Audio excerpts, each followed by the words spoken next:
Hi there, welcome to Long Distance Review, and on this week's episode I'm going to look at the new album from the Pretty Reckless entitled Death by Rock and Roll.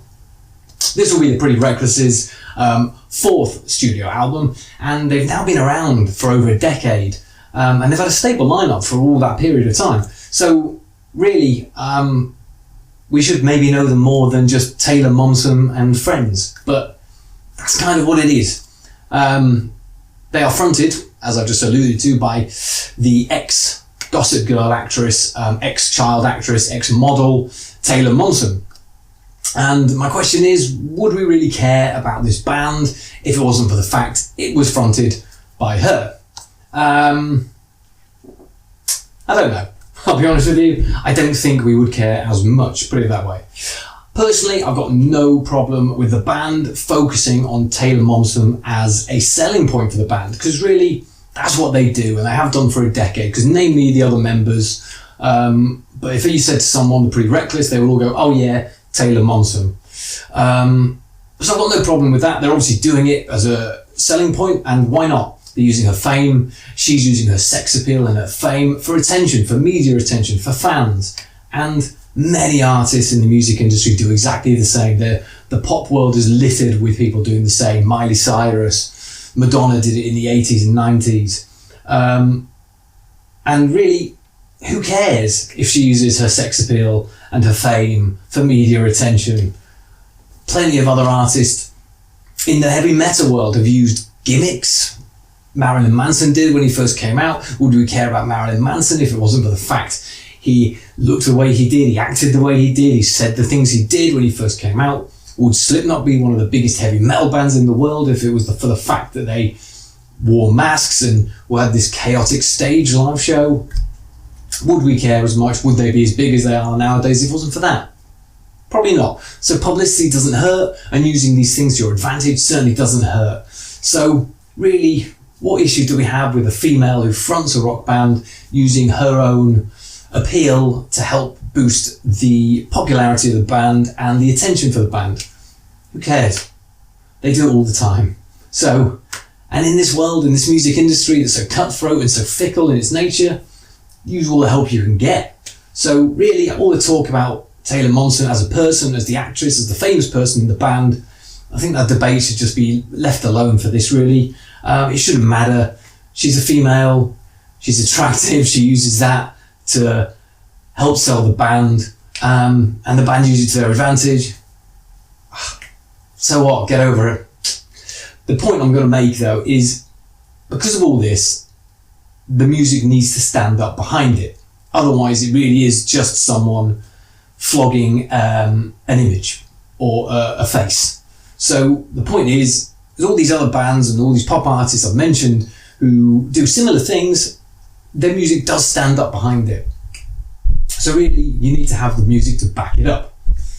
So we come on to this album then, the fourth studio album called Death by Rock and Roll. It opens up with the title track, which has all the sleaze and stomp of a 1970s era Suzi Quatro kind of biker chick rock song. It's full of biker chic and cliched rock, and almost it throws the devil horns ironically at the listener. And it's fine if you like that classic rock sound, if you like that biker rock sound, the glam rock kind of stuff, it's fine.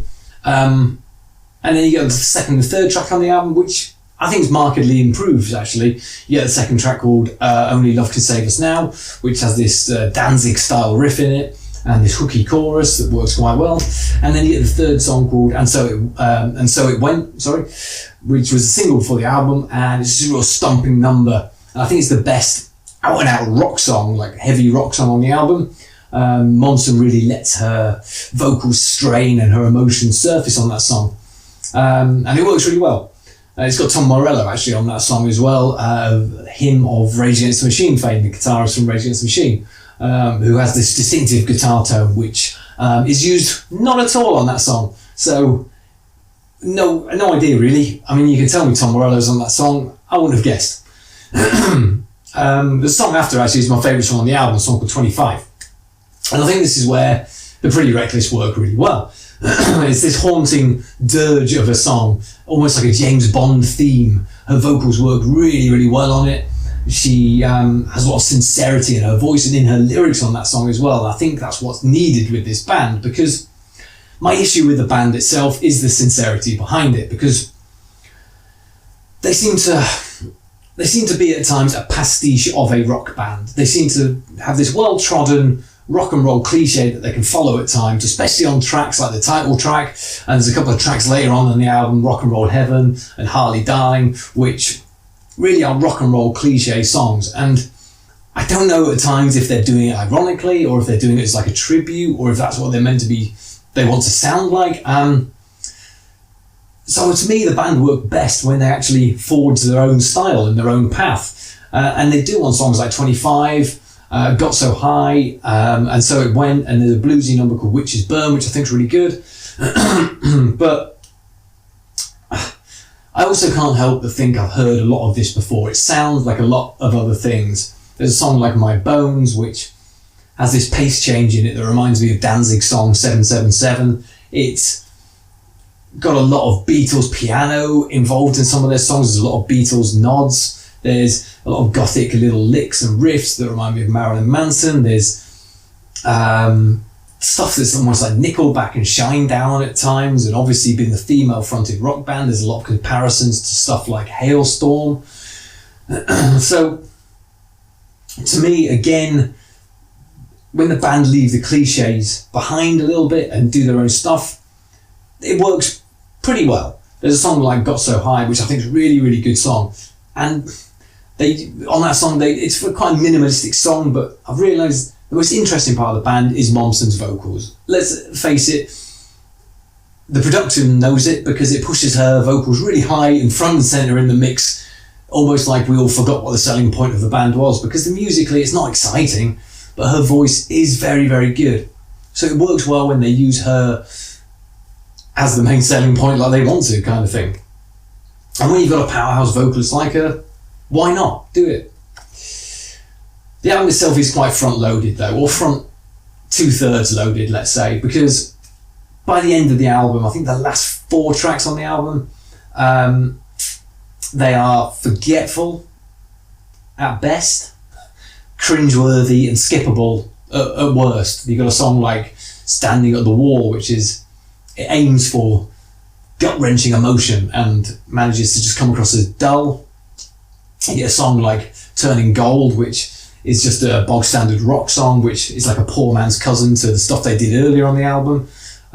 You get a song like Rock and Roll Heaven. It's dreadful. It's this country-style rock song that's part country and western, part Nickelback rock star song, and that's no good at all. And the last song, Harley Darling, is awful. And I know it's written about a friend of theirs who passed away, and I'm not doubting the sentiment or the honesty in the song, but it's so ham-fisted done that it loses all the sincerity and honesty in the song, and it comes across like a really cringeworthy, damp squib. It sounds like a Bruce Springsteen offcut, like a one he'd write and go, "Ooh, I'll put that on a B-sides collection in 20 years or something." So it ends really badly, I think, the album. On the whole, the album isn't awful. It isn't awful at all. It has moments, but it has a lot of pale imitations of better stuff on it. I think it's got 4 or 5 decent tracks on it. That doesn't make a great album. And I was thinking, it sounds like they've got potential for better things, but then you think, well, they're 4 albums deep. Surely that potential should have been realised by now. So for me, yeah, they still are the Taylor Momsen band, let's say. And it still is Taylor Momsen trying her hand at rock music. I don't think it's a fully fledged rock band has evolved yet out of this. Let me know what your thoughts are on the album, like, subscribe, all that kind of thing, and I'll be back soon with another review. Thanks very much for watching.